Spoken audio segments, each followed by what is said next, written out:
This amazing panel. It's a panel of women across generations that will do a fabulous job of explaining to us how they got the courage and the willpower to start their own enterprises. And I have to tell you that this is my first global summit of women, but it will not be my last, that's for sure. I am representing IBM, who is a proud sponsor and a sponsor of 19 consecutive years of this summit. And I'm gonna give one more shout out to the delegation from IBM. If you are from IBM, please stand. There are 20 women here today representing IBM.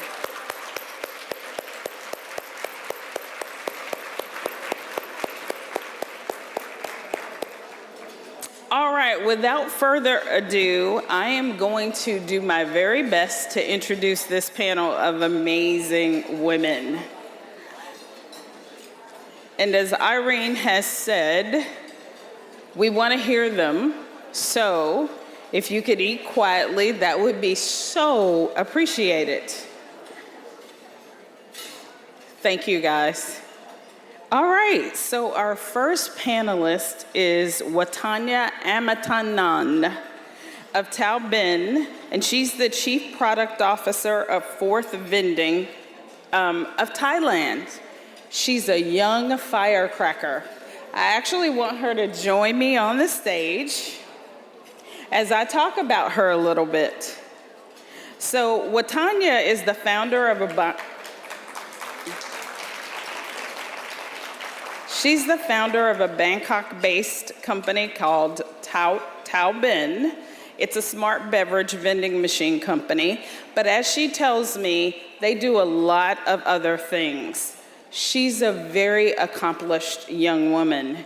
She has earned a master's degree of science from the University College of London, and she's held several positions, one of which was a UX designer at Microsoft. So we're gonna find out from her in just a minute why she decided to do what she's doing now. But I wanna tell you, and I want you to give her a lot of applause for this, she was named in 2023 the Woman of the Year by the Bangkok Post.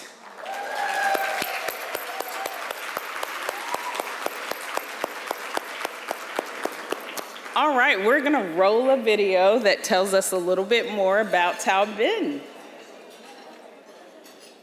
Video, please.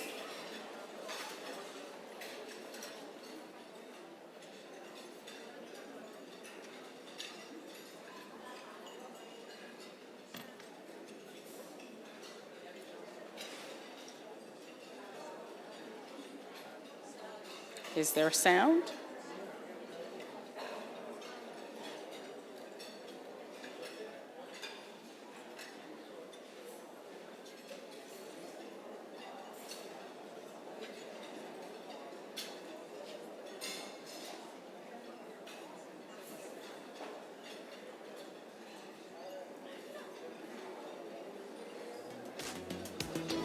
All right, we saw Taobin in action. So why don't you tell me, Watanya, what inspired you to start Taobin? All good. Oh, okay. It's a bit lonely up here now by myself. So no one else is here. And the video is it might be quite difficult to understand what we are. But our product is actually a beverage vending machine that can serve more than 300 kind of drink within 1 square meter. So right now we have more than 5,000 machines all over Thailand and serve more than 7.5 million cups per year now to all the Thai citizens. Wow, 5,000 installments. That's wonderful. All right. So we're going to hear more from Watanya shortly, but I want to introduce our second panelist.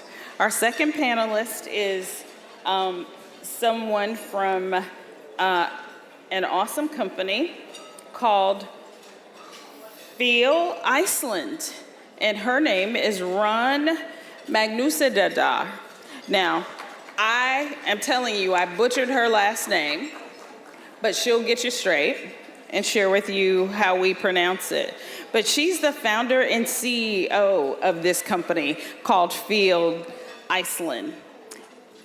And I think the most exciting thing here is that they are working on commerce, but they're also working and they're creating collagen supplements. That's their primary business. But they're really concerned about the environment. So they're actually harnessing Iceland's purest marine resources to create collagen supplements while optimizing fishing practices to reduce waste. So they're working in commerce, but also very much focused on the environment and sustainability. So what a wonderful enterprise. I want to tell you a little bit about Roan.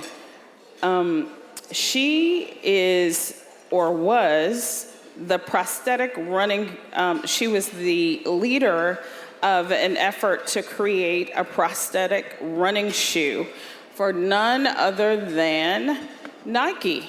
So she worked with a huge company through Assur, which is where she worked before then.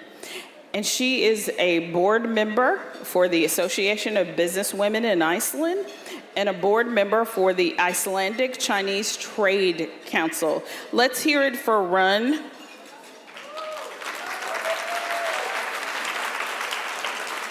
Growing up in Iceland, you learn from a young age that the ocean and the fish holds one of the secrets to health and wellness.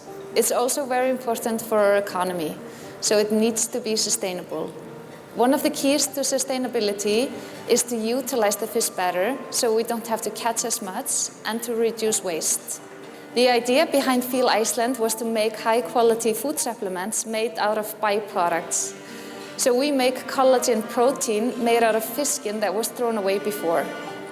We really wanted to make a drink with the collagen, so we contacted one of the leading drink manufacturers in Iceland, and together we made the drink Collab.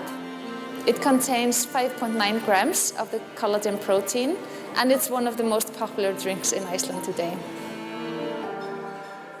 So there you have it, the CEO of Free or Feel Iceland. So I have a question for you, Run. Tell me, what inspired you to start this company, especially given that you were working on running shoes before that? Thank you. I was actually working on prosthetic running feet, and we made this sole with Nike for the feet. I actually always wanted to found my own company. I was always looking for the good idea, and it was actually my father-in-law that inspired me. Ah. So he's a fisherman in a small fishing village in the west of Iceland. And I had been examining what happened to the fish when it was caught, and I saw that we had so much waste. And this is a scarce resource, and we have really good fish around Iceland, sustainable fisheries, but this was something we could do better. So when we started, we were given fish skin, but now the value of fish skin has increased by at least 10 times what it was before. Wow. Yeah. What an accomplishment. I'm so proud to have this woman on our panel. So let's talk about our next panel member. And I think it's somebody maybe you guys know. Her name is Seema Gawani Ved, and she's the founder and chair of the Apparel Group here in the UAE. Seema is the founder and the chair of the Apparel Group, one of the largest retailers in the Middle East, and it's based right here in the UAE. And she started in 1999 as a single store, one store. Well, let me tell you where she is today. So today, the company has a global presence, and she's in markets across the Gulf region: India, South Africa, Singapore, Jordan, Indonesia, Thailand, Malaysia. This woman is on fire. The company's international brands include Tommy Hilfiger, Aldo, New Balance, Charles & Keith, Tim Horton. I could go on and on.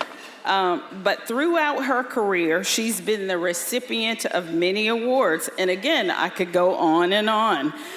Retailer of the Year, Great Place to Work, Great Women's Award, and the Emiratis Woman of the Year. Let's hear it for Seema.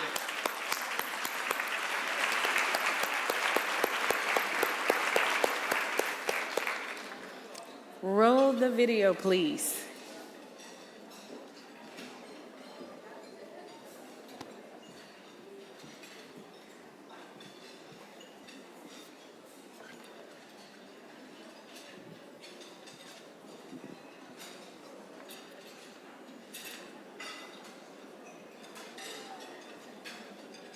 All right, our video isn't moving.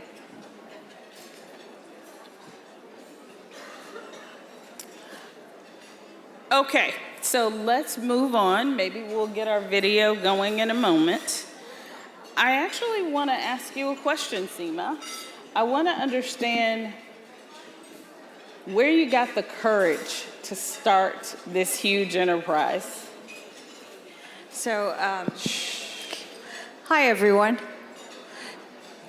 Honestly, I would love to give you an inspirational answer, but it was actually just for good old survival. It was literally just to survive the fact that my retailer tycoon father said I couldn't be a part of his business, and my husband's family decided that we were too culturally different to be a part of their business. Oh my, you were caught in Literally. the middle.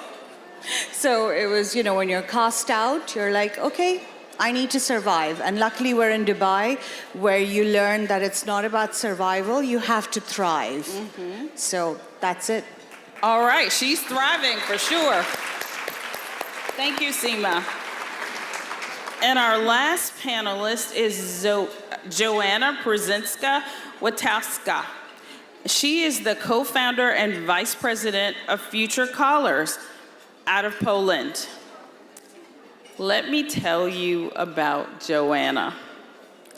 In 2019, Joanna co-founded Future Callers, a company with a social purpose to support career changes and access to tech jobs. You guys heard this morning how important technology is to the world economy.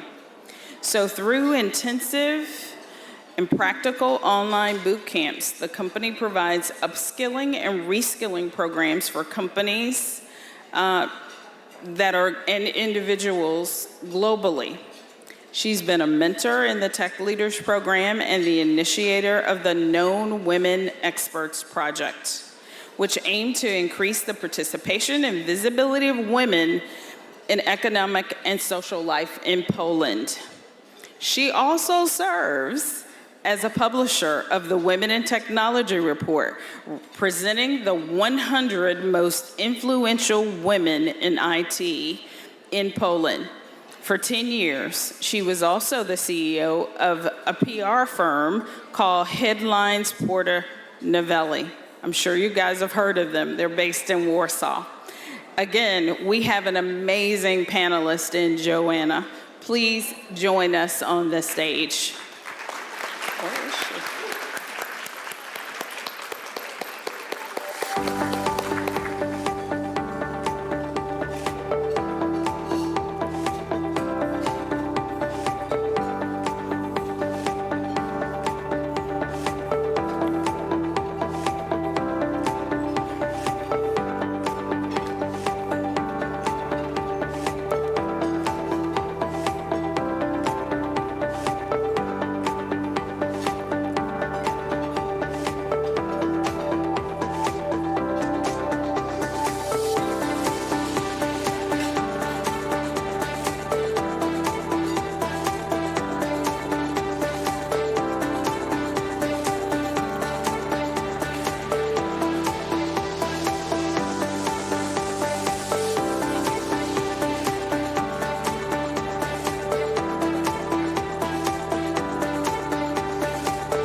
right, thanks so much. Let's hear it for this panel.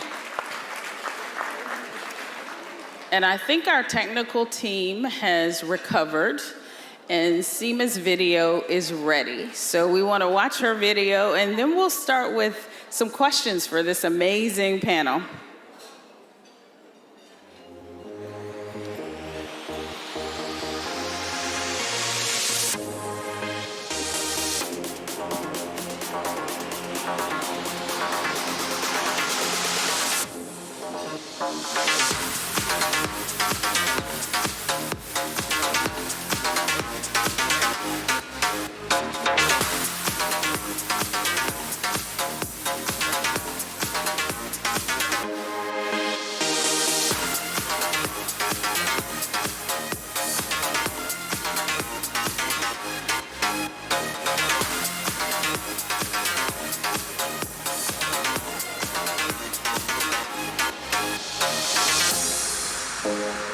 All right.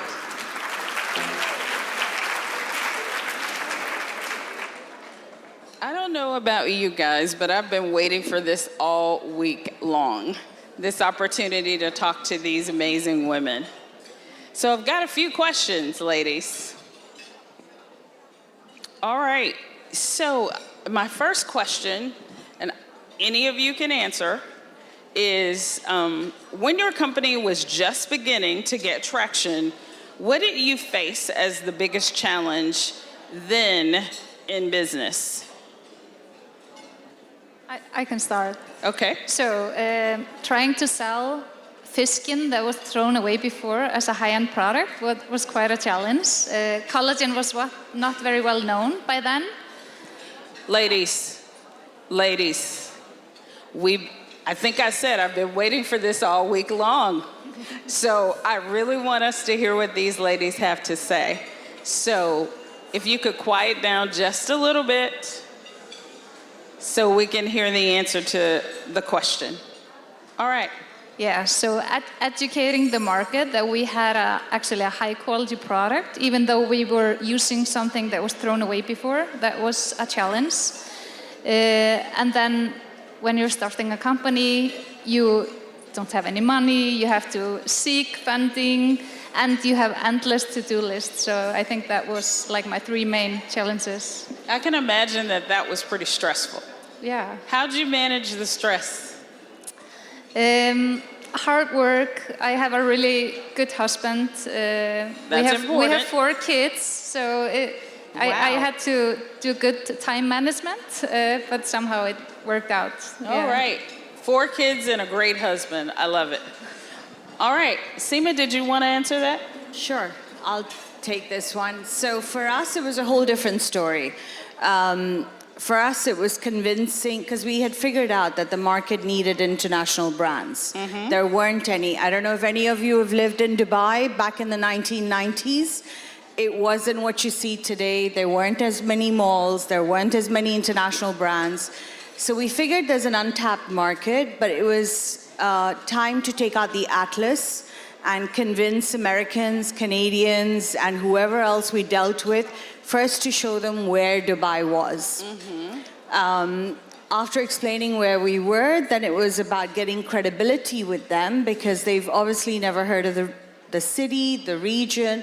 They had no faith in those days. Mm-hmm. So we had to convince them. That was one. So brand acquisition was an issue. I think the second one that still today, till today persists for a lot of female founders is access to capital. Getting investors or bankers to actually understand that female-led organizations actually give you a higher revenue turnover than a lot of male ones. There is a study to prove it. I just think it's still an uphill struggle. Wow, so even after you've demonstrated your ability to be successful, you still find it challenging to, okay. Not for us anymore. Okay. Thankfully, fortunately, I mean about female founders who are starting off today. I think access to capital is still limited. Okay, so that was a challenge of yesterday. Tell me about your challenge of today. I think today brings with it a whole different dynamic. The ever-changing landscape of business from offline to online, online to offline, and then metaverse. And then, how do you, in a place like Dubai or in the Middle East, I was telling my friend here that securing amazing talent is an issue for us.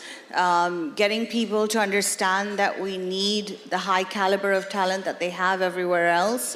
I don't think they see this as an opportunity yet. Yeah, I think talent is a challenge globally, the right skills at the right time. I want to just talk a minute with Watanya, because you raised the question about online versus offline. And I know, Watanya, you started your business during COVID. Yes. Of course, COVID is something that contributes greatly to how we are doing what we are today. And it's funny because a lot of people were asking me, like, the lower foot traffic surely would contribute to decrease in sale. But actually, it's the opposite. The consumer behavior is now changed significantly. People spend more time at home. They are more conscious about how much they spend money because of the economic impact. And, they care more about sustainability. And it's just the ability to be able to capitalize on this is how, how you be able to success in today's business. And we are able to do all of this by utilize the technology to help us a lot on this.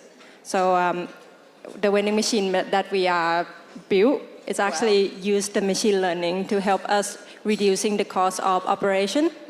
And by doing it this way, we're able to sell the drink that have higher quality with significantly lower price point. Wow. So I am so impressed by the fact that you started a business during COVID, that you're probably young enough to be my daughter, and you have 2 degrees. Tell me how you harnessed all of that to create a business. Okay, so my background is actually quite funny. I started off as an engineer, transformed to my master's degree in business, and I hate all of it. So I don't like any of it, so I decided to go get a job in UX designer, and that's where I found my love and passion. So taking all of the experience back to home country this is where I can use all my knowledge and my skill. So, owning a business is the part where you have to use everything and give all you get, all you got in you. So be able to use all my user experience, my deep understand of how customer want, what customer want and what customer care. And implement, talking to my engineer with my tech background and my business background, it's helped a lot. Wow. How impressive. So, Joanna, let's talk about lessons you've learned during this time you'd like to share with us, especially those folks that are still struggling and trying to start an enterprise. What advice would you have for them in today's market? Well, first of all, I think we are in a great place, and I really like this morning presentation on mega trends we had and concerns we are. Our motto of the business we created with my partner Beata is that the future belongs to those who see and hear it's coming. So knowing what's happening in the future is actually understanding what solution you can provide. And that actually was our case. In 2016, we founded a company because we want to make a social impact. And we want to make sure that people who are going to be touched by all the technology, digitalization, AI, and automatization will be still have accurate skills and will be employable, actually attractive at the market. So that was our idea. And 2016, we started using technology to disrupt our job market. So we thought we're going to only teach online, 2016. And one of the issues that we believe that we have to train women, and 67% of all our alumni are women, 4,000 people we already trained. All right. Because we want them to be accurate in job market. They're going to be in job market. So that was actually our most So if I have to very kind of something to say to all my colleagues here is say, look for the future, look at the trends, see what role you can do, and don't be afraid. All right, so finding your own niche and really moving fast, getting ahead of. And don't listen to others who say you're not going to do it. I love because it. As you just said here, my friend over here, all my constraint was that you are not from technology. I was from PR. Beata was from financial institutions. We are not tech people. We never been teaching, learning, and so we are competing with big education companies who are based, first of all, by men, and they're like, IT specialists, and we are not. And they say, why are you doing this room? You are not going to talk to us technology, you're not going to talk to us because you are not men. And I say, no, we are doing a niche. We are going to train women. We're going to prove that they are amazing Scrum Masters, Python developers, Java developers, and they can do it because they have the skills and motivation. And that's what we did. So this is something that don't listen to people who are saying around you. I love it. Don't listen to the naysayers. All right, let's give her a round of applause for that. I think that's amazing. So let's talk about the next stage of development for your enterprise in this reset economy. Joanna, talk to us a little bit about what you're doing differently given the current economic climate. Well, first of all, now it's the days where, being a new company, because my first company I started when I was 26. Second company I started when I was 47. And, it's totally different landscape. First of all, you have to be innovative technology-wise, and you have to do expansion. So our most important aspect we do now is getting to different countries. We are already present in 5 countries, including Dubai and Emirati, and hopefully we're going to be in the Middle East. So what we are trying to do is that presenting our offer as we are being very agile, that we can train in different language, and that we, first of all, we are very practically focused. So we really work with the companies to understand what are the people they need, what are the skills they need, and really train to this way. Okay, so very focused on skills still. Okay. What about you, Watanya? Anything new that you're doing given the current economic climate? So when you talk about reset economic, so from my understanding, I was thinking about like the transition to low carbon emission in a digital future, which is really nicely linked to the 4th industrial revolution. So what I meant is like the use of the high technology. Sorry. That's okay. Advanced tech, just like the robot AI, and like Internet of Things into industrial processes. And the very cool thing about this is companies are able to save costs and become more productive. So this means to us consumers is we able to buy the same product with much lower cost, and they're producing the same product with much less energy. So I think like it's really nicely linked to my product because I view it as like one gigantic, robot solution that can make drink much more efficiency than the typical coffee shop in the market. And like we actually take a measure at some point, and we able to produce with the same amount of cup of the drink. So we use 10 times less energy than that's great. than what normal coffee shop do. And with using other technology like machine learning that I mentioned before, able to make our operation become much more efficient. And this what I meant by this is I'm using less people, produce less waste, and also use less fossil fuel. I'm not sure you don't have a degree in finance with all of that talk about cost savings, and certainly your technology background is coming out with the AI and sustainability focus. So congratulations to you. Seema. I'd just love to bounce off what Tanya said, right, about being agile, using AI. I just think the pandemic gave us this amazing opportunity to test out what we call now is our AQ. We've all heard about IQ, and then it became EQ, and now it's AQ, which is your adaptability quotient. So it's no longer about your intelligence or your emotional, it's about your adaptability. And I think pivoting during those times to whatever's going to serve you better is Yes. the way forward. Yes, I think you have made a fantastic point. I think especially in small business, you have to be able to pivot quickly. And I think that's something women bring to the table that maybe you don't get from men as often.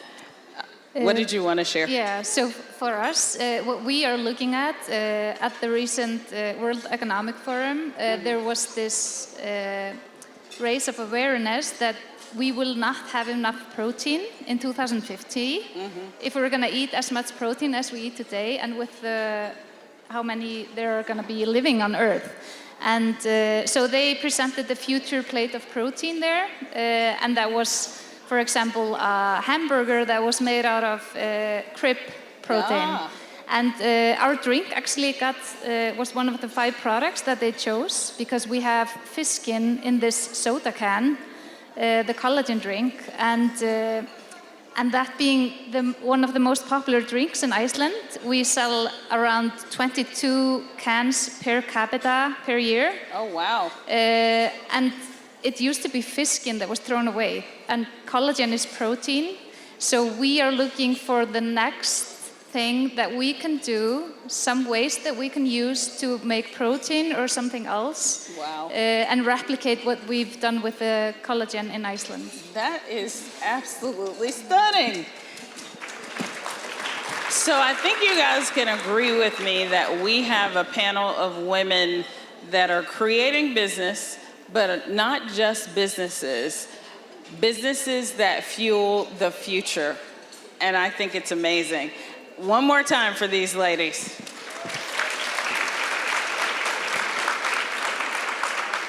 Okay, I have one more question, and then I have a question that each of you have to answer. So a recent Nielsen consumer report underscored the trend of going local in terms of both consumers as well as supply chains, given limited mobility and constrained wallets. Do you agree? And if so, have you altered your business plans accordingly? Who wants to speak to that? Yeah, so Great. Totally agree. Living on an island, it was actually a worry during COVID if we're not sustainable, because it's very cold in Iceland. Yes. So it's very difficult, for example, for my company to be local. We can't at the moment because there are so many things that are being done outside. For example, packaging. There is no packaging manufactured in Iceland, so we have to import it. But it's definitely something that alarmed us during COVID when it was really difficult to get shipping containers, and it affected our business a lot. So we had to rethink everything, how we did it. But it definitely makes you aware of how important it is to be sustainable locally as well. Yes, Yeah. I agree. I would bet that for you, that was really a kind of heart-pounding moment during COVID and your supply chains were interrupted. Yeah, it was, but we just got by. All right. Yeah, we were just in time. Great. Seema, how's it impacting you? So look, 2023 is the year of sustainability for the UAE. And of course, being one of the companies based out of Dubai, we want to follow suit and we want to help. At the same time, because we are an international franchisor with 78, 80 plus brands, it is hard. But we try our best to kind of speak to our partners and bring them along the journey of sustainability within the company ourselves. Of course, we recycle all the goods that we don't sell, whether to another company that creates T-shirts or plants trees for us, etc. So we do our bit in that sense. That's great. Would I love to do more? Of course. I mean, the expo that just finished was also, the theme was sustainability. I have a 17-year-old daughter who started a business at the age of 15, her own 100% organic, sustainable athleisure wear. Wow. The demand for it has really surprised us because now she's selling in 5 countries and at 17 has her first flagship store in one of the malls in Dubai. So we know that that's what this generation wants. We just need to get our head and everything else around it. That is fantastic. So let's change gears just a little bit and talk about success. We're going to wrap with this question. There's no doubt that you guys are successful in our eyes, but what does success look like for each of you today? Let's start here. For me, is that it makes sense what I'm doing, and we help changing people's life. So, when we ask 4,000 or alumni what's make them, to training and being ready to job, they say, I feel secure about my future. And that's what's amazing. They say, I don't matter, I'm a mother, I'm going to get divorced. I don't care because I have security of my future, because I have skills. And this is what makes me happy. And second thing, of course, is that my family, I have 4 kids who are very successful, I have an amazing husband, and the most important, I have a great, great partner. She's sitting there. Hi, Beata. And that's something, that's the most thing which makes me running. You heard her, guys. Success for her. You heard what it looks like. And I love that you personalize it from the perspective of you feeling secure about your future, because you've definitely created that with your business. So congratulations. Seema, success for you. I always struggle with this question because I don't know whether I should answer it as a mom, a retailer, or as just a woman. So I think as a woman. No, I don't want to go into the woman part. It'll be all about body weight and da-da-da-da. So no, let's not do that one. I think success to me, honestly, from a professional standpoint, is that we are the partner of choice for a lot of brands across the globe. I'd love to be the only partner of choice. Oh, wow. Exclusive. For this region, because I know we have that skill set. But also, I'd love for us to create we have created to sustain the culture of excellence that we have right now, because to me our employees that work with us are as important as the customers that come through our door. So I think creating an entrepreneurial mindset with every single employee that works with us, to me that is success. Oh, you're going to create other entrepreneurs. I love that. Thank you. All right. Yeah, clap for her.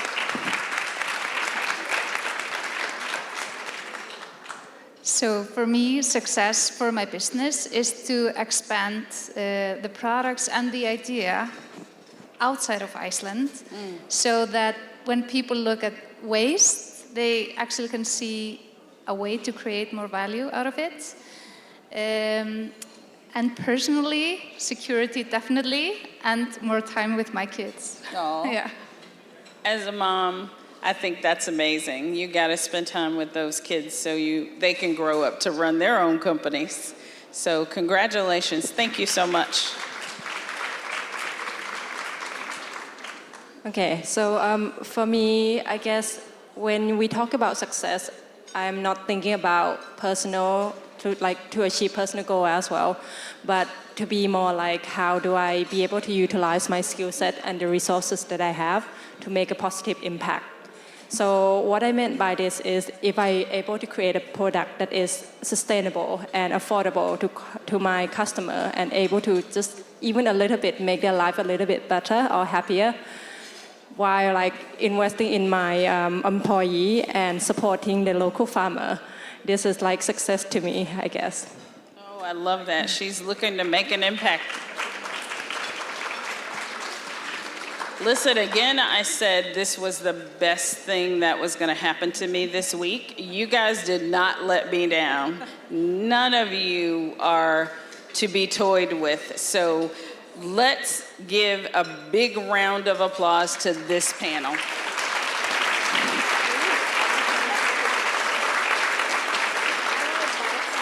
All right, we're going to wrap up our panel.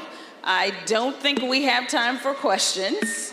And I'm looking at, Irene is telling me we have a tiny amount of time for questions. So maybe I'll choose a couple of questions from the audience. You can take the microphones here on the side. I'll take 2 questions until I get the hook from Irene. Any questions for this fabulous panel? All right, here we go. Somebody's coming to the mic. A couple of people are coming to the mic. They're going to fight over the mic. Okay. No fight, absolutely not. First of all, thank you so much for this beautiful panel. Super inspiring. And for me, I guess my question is, looking back in your starting point, there's always a tried and true and lessons learned. If you had to do anything differently, or if anything you've learned from your experience that you said that you would tell your young self when you were starting up to do differently, what would that be? Great question. I don't know where to start. So many things. I think to have more courage than I had. I listened too much to naysayers and just go for it. I think that would be my advice. All right, so be courageous. Don't listen to the naysayers. A very great answer. I would say expanding globally your company as quick as possible, pivot and try. And other thing, approach your partners. That's what worked for us. If you have a company, because what you are resolving, it's probably accurate for different countries, and you can very quickly go to another market and approaching your partners. So quickly Would you do expand. that faster? Faster expansion. Faster expansion. Anybody else? Watanya, you want to answer? Okay, sure. So at the beginning, I spent many sleepless nights worry about failing. And I guess if I look back from today, I would actually tell myself to just don't afraid to fail, because you can get up pretty quickly, and you will be surprised about how much you actually learn from falling. Yeah, that is fantastic. It's a great nugget. And look at this young person not being afraid to fail. Love it, love it, love it. I think one of the great things about this panel is that it crosses generations. We've got people from kind of everywhere on the spectrum. Seema. So I think the one thing I would tell anyone who's starting out, including my own children, is you've got to take a very realistic look at what you bring to the table and what's lacking. Because partnering with the right person from the beginning, knowing that these are my strengths and this is what my business needs, so I need to make sure I supplement those needs as well, is a really smart idea. And I think the one thing that we didn't have in our generation is enough people or platforms to reach out to mentors or even people who could help us and guide us. And I think these days everyone's open, whether it's on LinkedIn, whether it's on Instagram. I mean, you can DM anyone and they will answer. Brilliant, brilliant. I do think taking the time to build the network and look at where you have weak spots and blind spots is phenomenal in terms of growing and being successful. All right, one last question. Let's go to this side. Hi, I'm Jimena Fernandez from Mexico, and I have a question. You have thought about a wonderful idea. You've worked on that idea. You have found the perfect co-founder. And then there's the biggest challenge, I believe. You need to get the capital. You need to get the financing. Otherwise, there are so many wonderful ideas and solutions out there, but we need the capital. What suggestion would you say in that beginning stage where you're moving your startup forward, but you're needing the capital? How do you find that sponsor, that investment? Any advice, it would be wonderful. Thank you. In Iceland, we have some grants that you can apply for, so that's how we did it. So I would definitely recommend apply for all the grants that you possibly can. But then it's true, it was very difficult, and being a woman getting capital, it was not a joke. And often I had meetings with funds, and it was like they were ticking in a box that they had met a woman. They had no interest in the industry I was in, but they could tick the box. And I was often I felt I was wasting time. But I was lucky, I found my investors in the industry, fishing industry. They knew the problem, and I was able to sell them that we could do something about it, but it took time. Seema. So I would have a 3-point action plan. First of all, I would go back, check your presentation, and do not underestimate your projections. There are studies out there that show that when it's a female founder, we tend to underestimate our projections. Put on that man hat and blow up those projections. That's my first point.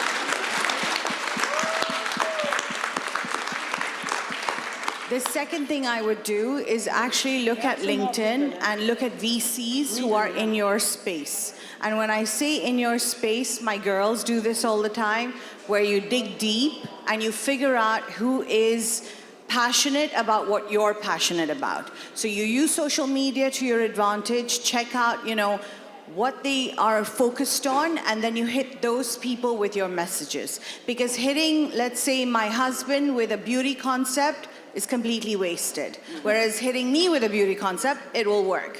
So you've really got to dig deep who you are messaging and figure out if he's the right person or she's the right person in your space. All right. How about that answer? All right, I think one more question. We're on a roll here. I'll take one more question. Hi, everyone. My name is Anne Pelagie Yochu. I'm from Cameroon in Africa. I will first of all thank the Global Summit of Women for this great opportunity that we always have to come and meet and interact with such wonderful women. We are learning a lot. So in Cameroon, I'm running a national network of women working for women's empowerment. So we always have a conference where we are trying to unleash women potential, share our best practices together. So I'm very happy for this session because I learned a lot. I think when I will go back in my country, I will try to share what I learned here. But I also have a pledge. I would like all wonderful women in this room to try to always think also about women in Africa. Yeah. How can you do to come and empower also women in Africa? Because we need it. Because when we come here, we see what you are able to accomplish. We also want to be like you. Please remember Africa. Come also in Africa and empower women in Africa. I came in Dubai this year with a project because I'm leading a national network of women.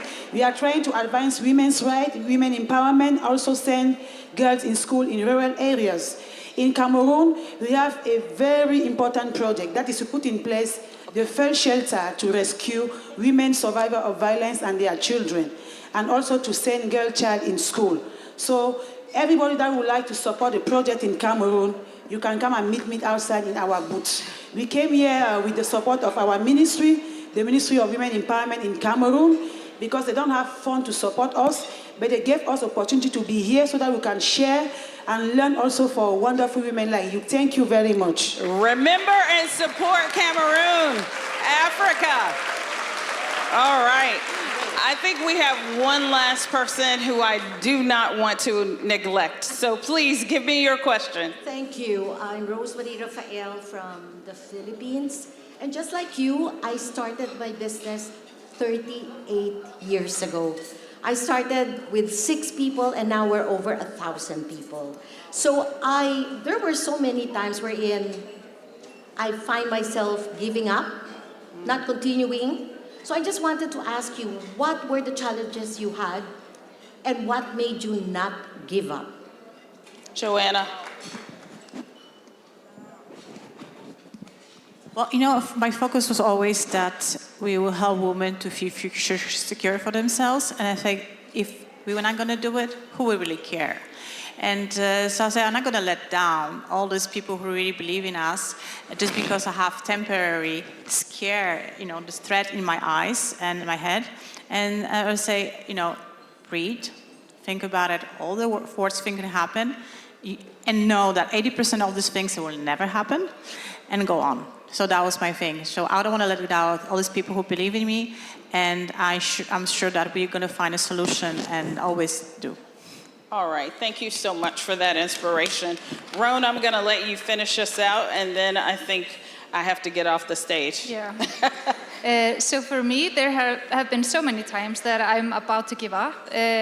What has really worked for me is that I feel that I have a purpose to do, and if I do something completely different for a while, I take a day off to do something completely different. For me, it's going to our summer house and to build something there. I just don't have to think about anything, and I can recharge that way. So I would, if you can find a way to recharge yourself, going to the gym or whatever it is, that has done wonders for me, at least. Awesome. Thank you so much. Let's hear it for Watanya, Run, Joanna, and Seema.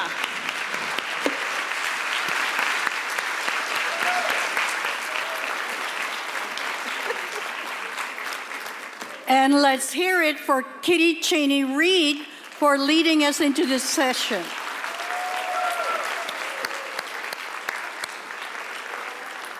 I have to tell you, I interview every speaker at this summit. And when I'm finished, I am proud all over again to be a woman, because you hear their stories and you just sit there and you go, oh my God, I can't believe what she did. And when they're as young as the woman from Thao Binh, I'm even prouder of the next generation. So going forward, and I'm going to ask you this only once. If English is not your language, please get a headset. You will learn so much more, because when you don't have a headset and you don't understand what's happening here, you tend to talk. Okay? So, and it's natural because we want to be with each other and we're happy to be here. But out of respect for the speakers who've come here from so far, okay, we must listen. You cannot learn if you're not listening. So, somebody asked, where's Korea? Where's Korea? Is Korea here? Koreans, are you here? No. Okay. Somebody had asked me to remind you that education, which is the key for all of us advancing, is not necessarily available for some people. She asked me to remind you that in Afghanistan and in Iran, there are women and girls fighting to be heard, to be seen, to be part of the public life of their countries. It is frustrating because there's not much we can do from here. We can't even send money to anybody anywhere in Afghanistan.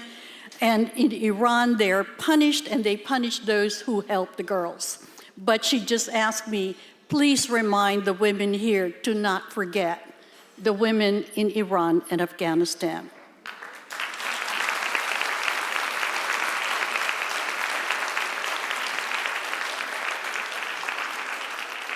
So now you will go to great sessions. So we'll have to leave right away. The first one is on wellness as a workplace imperative. Happened because of COVID. Companies are now doing their damnedest to provide wellness initiatives for employees. We have a session, I told you before, on family businesses and how do they enter the new reality. There's a mentor session, and those of you who were allowed, it's only available to the first 40. It's on the 6th floor. The mentor session is on the 6th floor. Only 40 of you were allowed, okay? It was on first come, first serve. So those 40, please proceed to the 6th floor. After that, we will have ensuring international metrics, standards for gender equality, because every company, every institution says, we're great, we don't discriminate, but their definition of gender equality is not always the same. So we're gonna have a discussion of that. We have a youth forum in which we're showcasing more people, like the founder of Thao Binh, from different countries, techpreneurs. So go to that.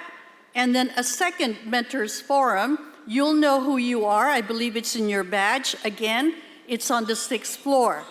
And lastly, before the gala dinner at 7 o'clock, there will be an MCM fashiontainment.